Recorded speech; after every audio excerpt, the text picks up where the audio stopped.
You guys have been asking for it, man. And finally, I have delivered. Courtesy of ProWrestlingTees.com, you can now own the official WWE Off The Script t-shirt. And to get yours today, all you got to do is simply go to www.ProWrestlingTees.com/offthescript, and you now can represent the number one fucking source for all WWE right here on YouTube.com. www.ProWrestlingTees.com/WWE Off The Script. And remember, hashtag fuck those other guys, man.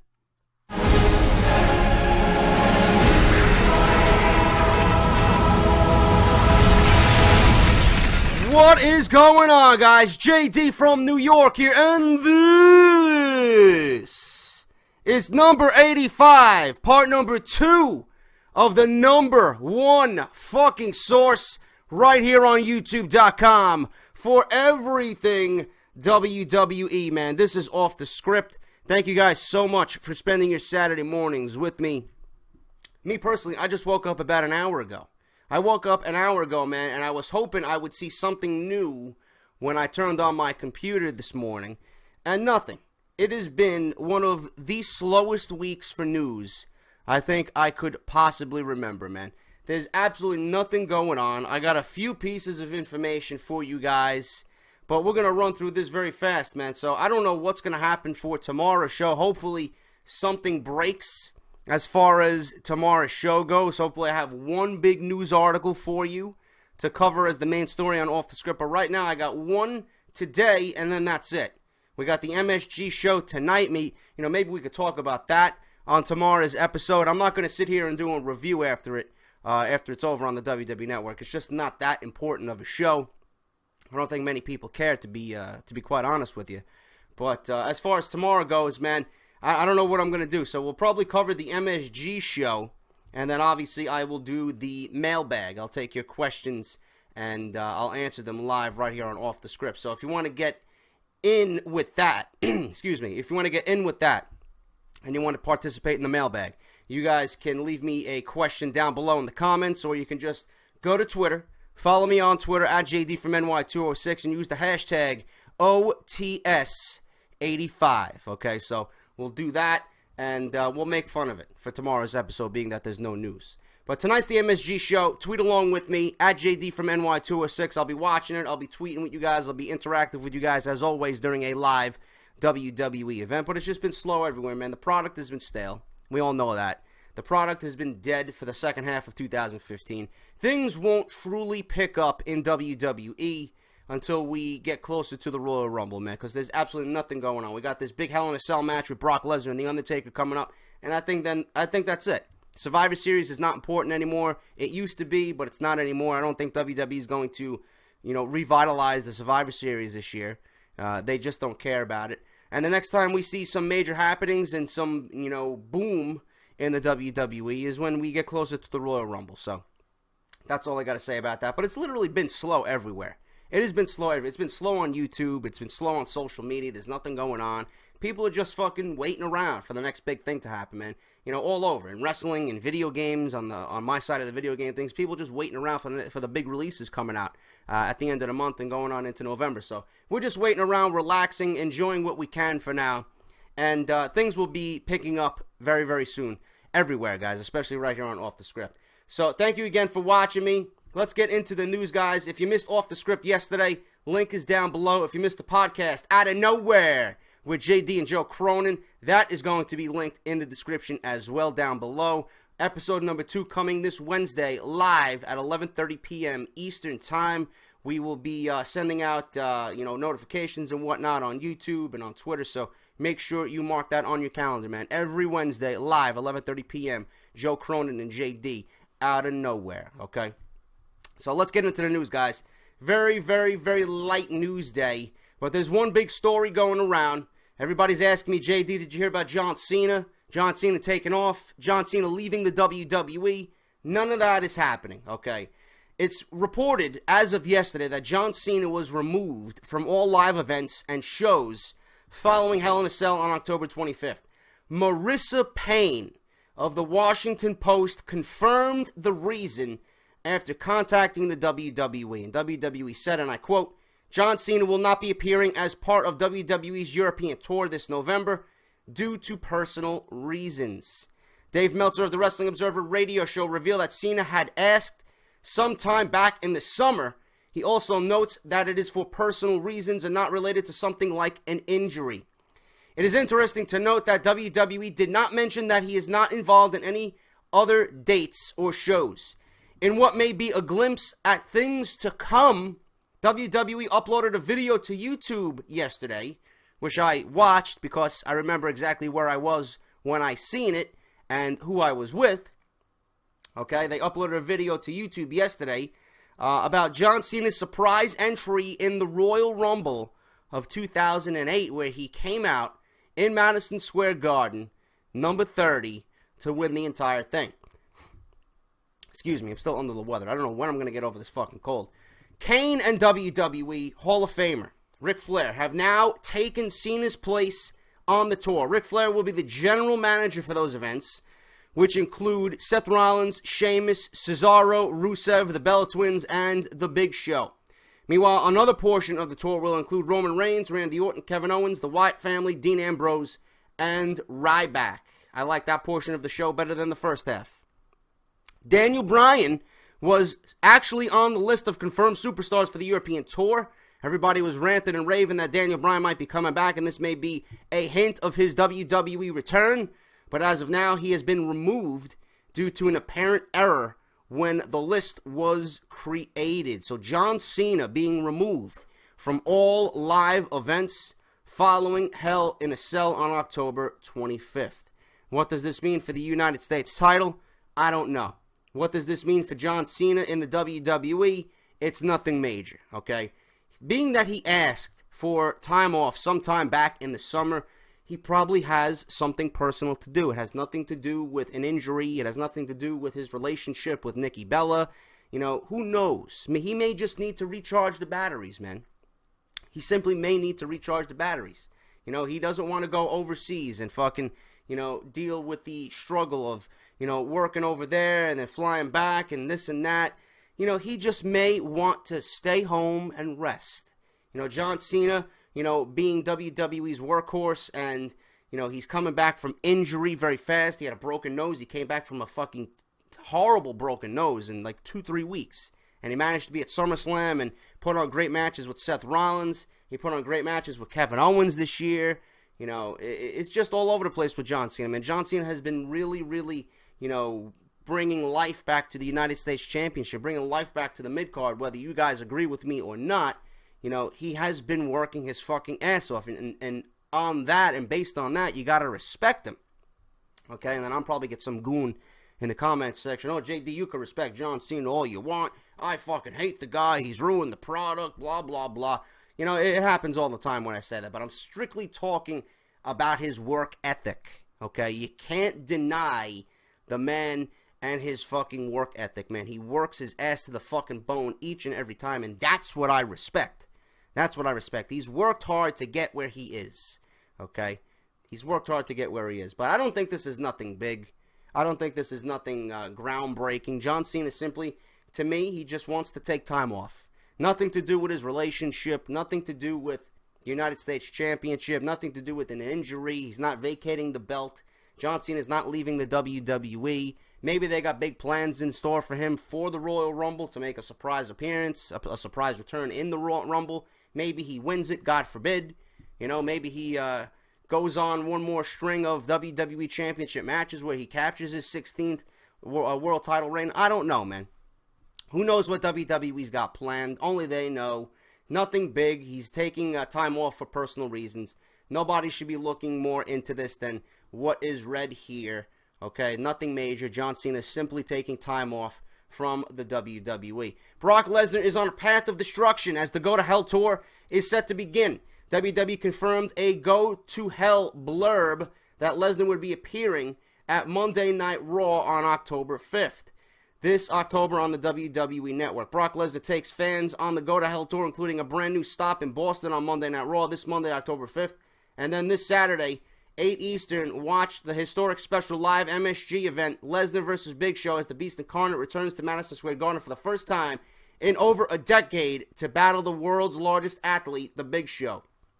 On October 19th, immediately following Raw, the Beast will step behind the mic and answer questions from the Texas Rattlesnake in a live no-holds-barred interview on a brand new Stone Cold podcast. Finally, on October 25th at 8 Eastern, the fiercest rivalry in recent memory will continue at Hell in a Cell when Lesnar clashes with The Undertaker in Satan's Playground. This will just come days after Lesnar meets the Big Show at the MSG event in a special televised broadcast exclusively to the WWE Network. The event is built on Lesnar, just as the Beast in the East special had. And the WWE has been playing on the fact that Lesnar hasn't competed in Madison Square Garden in over a decade. There's a lot of history between Lesnar and Big Show, and Show went on an interview with Michael Cole and went in-depth for WWE.com. The general consensus is that Lesnar is to be declared the winner to show his dominance leading towards his match with The Undertaker at WWE Hell in a Cell on October 25th at the Staples Center in Los Angeles, California. It was originally noted that officials wanted the final clash between Lesnar and Undertaker to be at WrestleMania 32, but officials are now considering Roman Reigns, Seth Rollins, Stone Cold Steve Austin, or The Rock. Lesnar has had his fair share of controversy as of late, as today there was notes going around that former OVW manager Kenny Bolin claims Lesnar threatened to kill him. And we talked about that in depth on the podcast with Joe Cronin out of nowhere. So if you guys want to go check that out, like I said, link is down below. I'm not going to cover that here. I really don't care if Brock Lesnar threatened to kill anybody. He was young. He was tough. He's still tough now, but he was young and immature back then. He was just coming into the wrestling industry. So listen, you look back on that, and it's nothing major right now, man. Brock Lesnar is one of the biggest names, not only in professional wrestling, but in professional sports. People know who Brock Lesnar is. People want to see Brock Lesnar. Brock Lesnar's name draws money. Okay, so Kenny Bolin and claims that Lesnar threatened to kill him. Nobody fucking cares, man. How long ago was this? Now this is just coming into light? Really? I just don't understand that. You had all these years to fucking make mention of this, and all out of nowhere, just randomly, Kenny Bolin claiming Lesnar threatened to kill him. Who fucking cares? Who cares? It's not a big deal anymore. Let Lesnar do what he's got to do. Lesnar was young and immature back then. Things happen, and that's it. I don't understand why things, just out of nowhere, literally out of nowhere, just come into light after all these years. What? Nobody fucking cares. Seriously. Fuck Kenny Bolin. Fuck Brock Lesnar threatening to kill anybody. Lesnar's a loose cannon. Lesnar was a loose cannon back then. You seen it in his demeanor, in his fucking attitude. You just seen it in his being. He was a loose cannon. I'm not surprised by that, but like I said, who fucking cares? All right, Brock Lesnar tonight, live on the WWE Network against Big Show. Obviously, Big Show is going to take a loss here. Lesnar needs to look strong going into the Hell in a Cell with The Undertaker, okay? This is interesting, okay? This is interesting here. Paul Heyman explains why WWE's ratings are declining, okay? If you enjoy the WWE product and you're upset with Monday Night Raw being in the fucking toilet every Monday, and you enjoy Paul Heyman and what he brings to the table with his opinion, listen to what he had to say about this. I think if there is erosion in the ratings, then we are in a cycle within the industry where fans are going and looking for or finding other interests, Heyman said. This is not dissimilar to any other forms of entertainment. The key has always been to replace those who leave, to bring in more fans at any time you are losing fans. At this particular point in time, there is a search to find the new fan. I'm not the one who looks at the ratings every Tuesday and says, well, we haven't replaced everybody that is left. The ratings didn't double. I'm not expecting that type of increase tomorrow or the next week or the week after that. Any business with longevity, and this is the one company in the business that has survived, deals with this. They survived because when there was an erosion of the audience and they had to replenish the audience, there isn't a panic. Panic is never the answer. Panic never brings up the ratings. A long-term solution is, with a number of brand new stars, all in compelling situations with riveting storylines and new matchups. This is what will bring in an upswing to the ratings ever so slowly, to where the average rating goes up little by little each month. Then a couple of years from now, the erosion has taken place, has taken enough place of the people that have left being fans, and a new generation or group or crop of fans has comes in. It's natural evolution of any form of entertainment. So my main thing out of here is that you got brand new stars in compelling situations. Give them riveting storylines and new matchups. Under all that, from what Paul Heyman said, what I take from that is he knows the fucking storylines are shit. He knows the same matchups happen each and every fucking week. We need new matchups. We need fresh matchups. There's nothing compelling about the WWE right now. There's no storylines where we can sit down and say, you know what, I want to watch this next week. I want to see the conclusion of this. People are watching and saying, it's the same old shit. I know it's going to end up. I'm not going to watch. I'm just going to watch Monday Night Football. Or I'm not going to watch SmackDown altogether because I seen this match on Monday Night Raw. You know? And it's going to be another DQ finish. It's going to be another fucking screw job finish. Nobody fucking cares, man. WWE has a crop of new guys, a crop of new talent that needs to be given in, compelling storylines, fresh matchups. We're tired of seeing the same shit. AKA The Big Show, Kane, Ryback. Get these guys off my TV, man. Seriously. This is not riveting. This is not compelling. This doesn't, bring new matchups to the table. Paul Heyman says, we need riveting storylines. We need new matchups. And WWE is not going to worry about the ratings. Listen, they may not show or tell anybody that they're worried about the ratings, but Vince McMahon has always been worried about the ratings. When ratings literally mean nothing at this point in time in WWE because of DVR, because of the network, because of, whatever else they got going on. Ratings mean nothing. Vince McMahon will always care about the ratings. Okay, it's not like it was back in the Attitude Era where Raw was getting 6s and 7s. It's not happening. You don't have that kind of excitement around the show. Look back at what you did and present that, not completely Attitude Era-wise, but present some form of that to us. We don't want to see the people that we have on TV right now. Simple as that. Jim Ross even said it on Facebook this week. The fans are not getting what they want. That's why the ratings are fucking terrible. The fans are not getting what they want. Simple as that.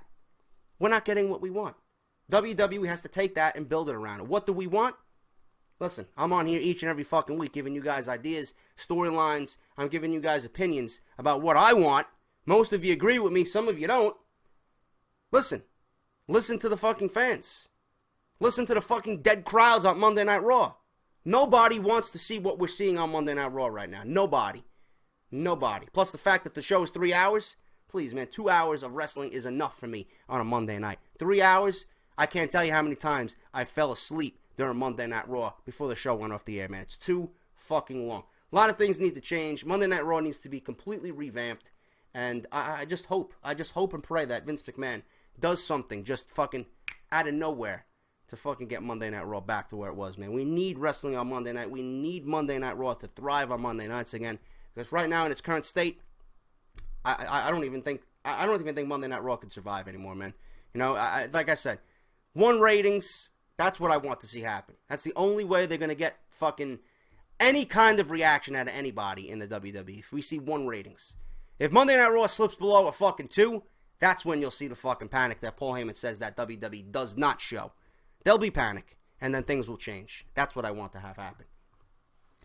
And finally, guys, recently, WWE announced Dustin Runnels, Goldust, and Cody Rhodes, Stardust, will be in attendance at the upcoming NXT TakeOver Respect event live on the WWE Network next Wednesday, 10/7, to present the Dusty Rhodes Tag Team Classic Trophy to the winners of the inaugural tournament.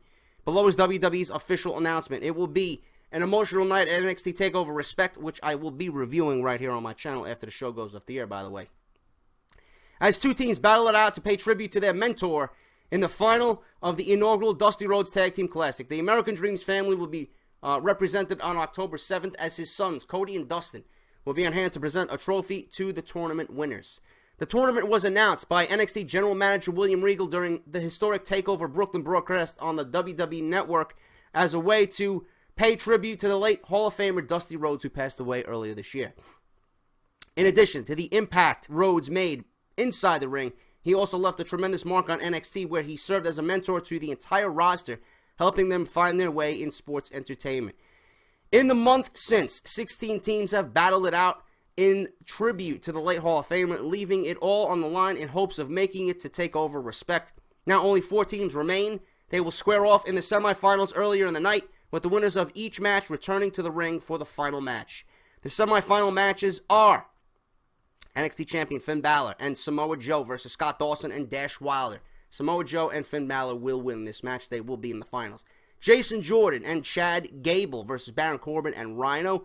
I am going with Jason Jordan and Chad Gable. I'm actually going with Jason Jordan and Chad Gable to win the entire fucking thing, man. I think they're a great fucking team. I think they're up and coming. I like their look. I like their attitude. And this is all going to serve a purpose for Finn Balor and Samoa Joe for the next NXT TakeOver event in December. They will be battling it out for the NXT World title. I think there's going to be some kind of dissension between Balor and Joe. You've seen it a little bit on not Monday Night Raw. I was going to say Monday Night Raw. I wish. Finn Balor and Samoa Joe on NXT this past Wednesday. You've seen some kind of dissent, just a little bit, from Samoa Joe and the dirty looks he was giving Finn Balor. I think NXT is going to have a great championship feud between Balor and Joe. I think that's what they're setting up for. I'm going with Jason Jordan and Chad Gable. I could also see Baron Corbin and Rhino winning this, but me personally, I think I'm going with Jordan and Gable, man. I like their look. I think they deserve it, and I think it would be a fucking great get if someone like that, an up-and-coming team, won the Dusty Rhodes Classic, man. The first ever winners for the Dusty Rhodes Classic Tag Team Memorial.